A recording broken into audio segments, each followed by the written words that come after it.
É verdade. E muitas vezes a gente teme no dia a dia, né?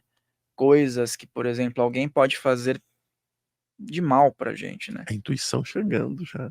A gente teme aquilo, mas a gente só sabe que aquilo é mal porque aquilo existe É, também um pouco dentro de nós, né? exatamente, exatamente. Veja assim, nossa, eu tenho a sensação que estou sempre sendo observado. Está, realmente está. Está. Os corpos espirituais perceberam, já viram, já se comunicaram e te falaram, ó, tem gente aí.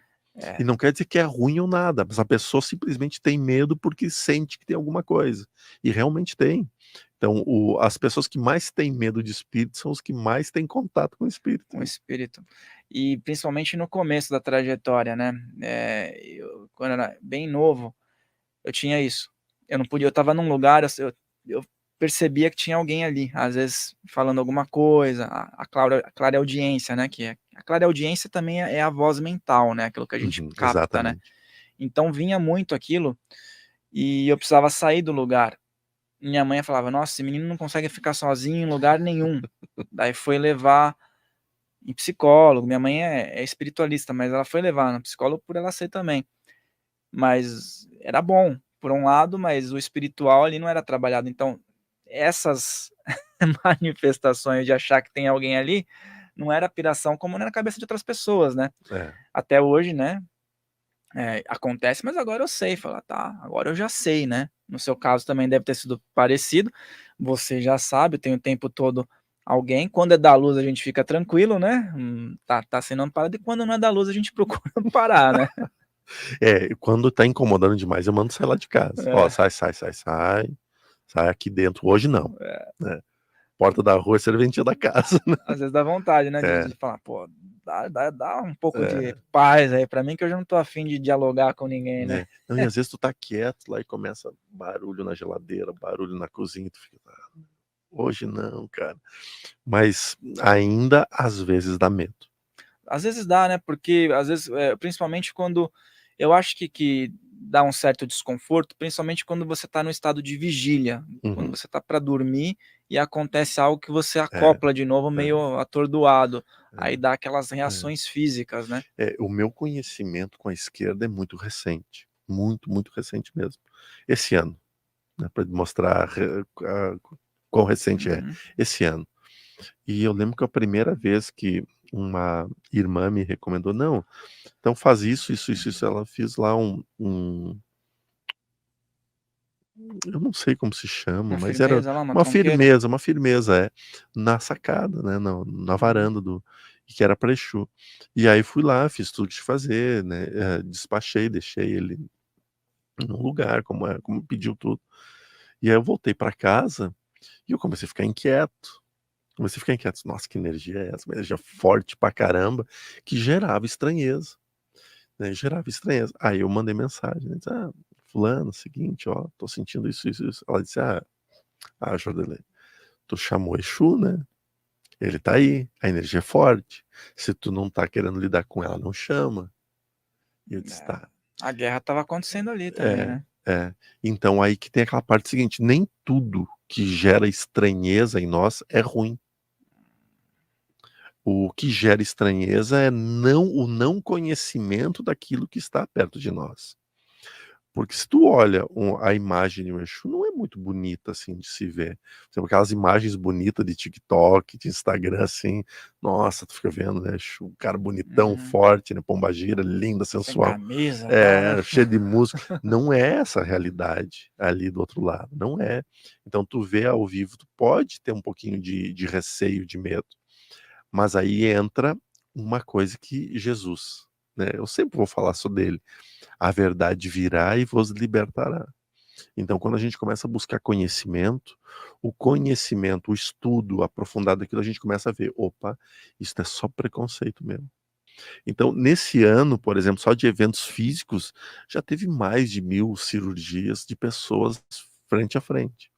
Agora, da ordem espiritual, que são as pessoas que assistem o canal, não tem como contabilizar, É. né? Porque é mais de 1000 views, né, por live. E as pessoas continuam depois assistindo, mesmo gravado, ela vai sintonizar com tudo, E né? sintoniza. Ah. E sintoniza. E isso que você falou, eu acho que é muito importante, porque às vezes a pessoa, ela tem casos, né, de pessoas que chegam praticamente a estarem desenganadas, como você já mencionou algumas vezes, e você chega até a pessoa e a espiritualidade diz: ok, ela vai ser curada. E existem casos que chegou a hora. Chegou a hora. Não dá para mensurar isso, né? Não dá. É sempre um insight que você, como médium, saca, aqui dá para fazer. Eles disseram que dá. Não, e tem vezes que eles dizem, vai ficar tudo bem. E o ficar tudo bem é o desencarne. Pois é. E aí, por exemplo, eu tomo um cuidado muito grande em não passar informação. Muito, muito grande. A não ser quando aí eu estou acoplado e aí eu não tenho controle do que eu falo, né? Uhum. Quando há o acoplamento, não tem controle. Por exemplo, o seu capa preta, quando ele vem, ele fala uns negócios que depois eu fico pensando, não, cara, eu não falei isso. Não. E aí as pessoas começam a me contar, não, Jodley, foi assim, assim, assim. Então, por exemplo, nós temos um dia no grupo, no Portal Paz, que é só para os trabalhadores. Na terça-feira, 11 horas da noite. Termina todo o trabalho, aí a gente vai lá, é o momento de conversar com o seu capa. Eles têm que gravar, porque senão eu não acredito nas coisas que saem ali. A velocidade da informação e o contexto também, né? Não, e apaga, né? O médio fica completamente apagado. Então, é os momentos mais intensos de mediunidade que tem ocorrido comigo, com seu capa preta à noite. E ele fala na cara das pessoas, não, isso não vai acontecer, isso vai ser assim, assim, assim. E aí tu fica pensando, meu Deus do céu, isso não acontece, isso eu tô ferrado, né? Porque ainda existe, a mediunidade, ela traz a incredulidade mesmo pro médium. Uhum. Né? Raros são os médiuns que dizem assim, não, eu não duvido de nada. Raros são. Eu até hoje não encontrei nenhum. Porque tu vê o próprio Divaldo, ele vai sempre, não, vai com calma, né? E ver o Chico, os causos, os relatos do Chico, às vezes que ele tinha medo dos espíritos que chegavam na frente dele, mesmo portador de uma mediunidade tão grande como eu acho que é uma das maiores que já passou por aqui, fora Jesus, né? E então tem sido um aprendizado grande isso, cara, grande. O Chico tinha um trólebus ali, né, para poder amparar ele na missão, mesmo assim tinha, né? Nós estamos encarnados e é complicado. Um abraço aí para o meu amigo Igor Ventura, que também fala muito sobre mediunidade e autoconhecimento. Tem que dar certo um dia para você estar aqui, hein, Igor? Tá demorando para a gente poder conversar. E um abração para o Diego Roque, que a gente falou no começo do vídeo. Ele fez uma pergunta bem interessante, que é a seguinte: pode acontecer de uma pessoa que passou por uma cirurgia espiritual abrir a mediunidade? Diz que é um ótimo convidado. Obrigado, Di. Claro que pode. Porque muitas vezes o processo da cura está no autodesenvolvimento. Muitas vezes não, sempre. Todo o processo de cura interna que ocorre em qualquer setor é um desenvolvimento interior muito grande. É um convite a nós olharmos melhor para nós mesmos. Veja, por que a necessidade de tantas religiões aqui, hoje, no nosso planeta? Exatamente pela necessidade de conhecimento de cada pessoa. Toda fé precisa ser muito bem respeitada. E os despertares ocorrem exatamente nos pontos de necessidade das pessoas. Então, por exemplo, às vezes tu tá ali na frente do. Eu falo isso com maior convicção, porque eu sei que é assim. Não tenho a menor sombra de dúvidas em relação a isso. Tu passa ali na frente de um pastor, o pastor bota a mão na tua cabeça. Cara, tem um espírito ali operando e ele vai operar e ele vai mexer daquele fiel e aquele fiel vai estar curado. E aí, claro, se atribui ao Espírito, ao Divino Espírito Santo, né, o Espírito Santo, ou a força do pastor. Mas nada mais é do que um espírito da falange médica, o Dr. Bezerra de Menezes, se não ele próprio, ali fazendo aquela atuação, né, fazendo aquela operação. Idem nas demais crenças. Então, no instante que ocorre aquilo, ocorre uma transformação interna.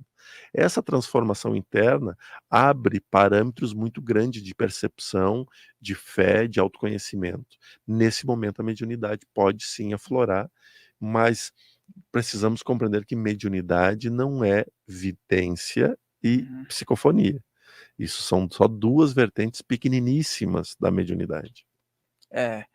Tem várias ramificações. Até você mencionou um pastor, né, teve um caso de um pastor que era muito bom, inclusive as pessoas gostavam muito dele, e só que tinha aquele preconceito com a energia da esquerda, né, como Uhum. muitos têm, Normal, normal. normal, tranquilo. Mas era uma pessoa muito boa, ajudava muita gente. E aí uma vez um clarividente, né, falou que viu que quem amparava aquele Olha, pastor era um Exu. E aí eu falei: "Imagina que engraçado, né, se ele tivesse essa possibilidade, de repente, ter uma projeção astral e o cara se apresentasse como Exu, né". Ia quebrar todo o preconceito, porque ele estava ajudando muita gente de uma forma geral, mas talvez não fosse clarividente e não soubesse que o é, amparador dele era um é. Exu, né.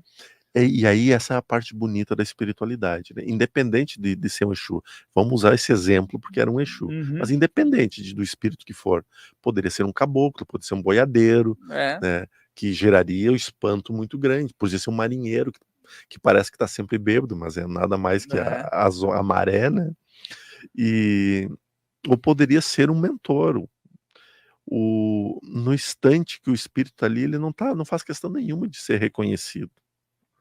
A função dele é só uma: amparar e ajudar. Agora veja os medos. Tudo aquilo que nós tememos é porque nós sabemos que temos. Lembre-se de deixar o seu like aqui nesse vídeo, de se inscrever nesse canal, e se você gostou desse corte, o episódio completo está aqui na descrição.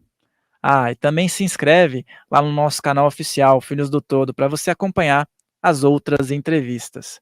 Farrell Molina falando, um grande abraço.